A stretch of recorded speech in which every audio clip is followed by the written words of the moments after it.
Alright, what's going on, guys? Rising here. Today we got my first draft champions draft. As you guys can see, the coaches, we have John Fox, Mike McCarthy, and the New Orleans head coach. And that's who we're actually going to go with. It's the one that I've been the most familiar with while using the playbook, so that's what we went with.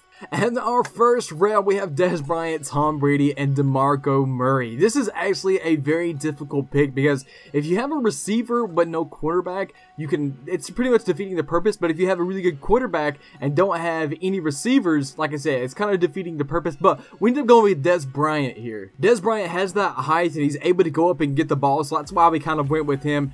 For the second pick, we go with Justin Gilbert at the cornerback position. I feel like that's a very important position that you need to, I guess, pretty much get filled up as fast as you can with decent players. We go with Derek Johnson here at the middle linebacker position. I feel like that's also a very good position that you need to get. Your linebackers, your cornerbacks, and your offensive linemen are the most important, at least for me, in my opinion, within the draft champions. For our fourth pick, we have Roddy White, Andre Smith, and Jordan Cameron. Like I said earlier, I feel like the offensive position is the most important, and we do have Dez Bryant, so we're not going to get Roddy White, but I feel like we can get something better than Jordan Cameron later on down the road, so we have to go with Andre Smith. For the fifth round, we kind of have a tough choice. We can go with Antoine Bethea or Gerald McCoy. Now, Antoine, I feel like, is a very good pick here, but we go with Gerald McCoy here because he's able to help us get more pressure on the quarterback. For the sixth round, we have an all-gold round. We end up going with KJ Wright here. Like I said earlier, I think the linebacker position is really important, so we just go ahead and get the outside linebacker position set up.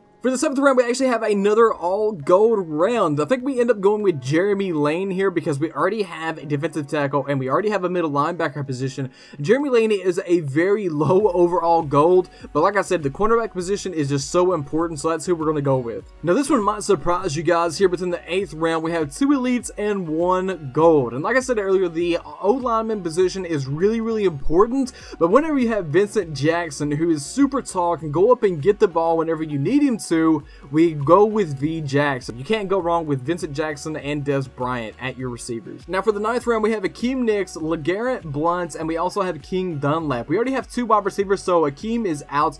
I don't really like Blount too much, so we go with King Dunlap at the left tackle position. This one is also another easy pick. We already have our middle linebacker and right outside linebacker positions taken up, so we go with Mike Adams at the strong safety. It's just an easy pick. Now for the 11th round, this one is kind of tough. Honestly, it's kind of tough. You wouldn't think so, but it is kind of tough. We do have 2 wide receivers, and even though I love T.Y. Hilton, this guy, he's pretty much out of the picture because we already have 2 wide receivers, and we're trying to build a team up so we can actually win, right? So we have Joe Flacco. I hate Joe Flacco, so I don't really want him, but I make the mistake of taking Justin Forsett because on the 12th round, we end up getting a stud of a pick. Yeah, what a stud. We get Chris Johnson, CJ2K. We have to go with him. We could get Dockett, but hey, we got to go with Chris Johnson. I mean, it's Chris Johnson. Round 13, we get another halfback, and LaShawn McCoy. We can't go with him, so we have to go with Nick Mangold, because like I said, we already have 2 wide receivers, and we could get AJ Green. He's a very good player, but hey,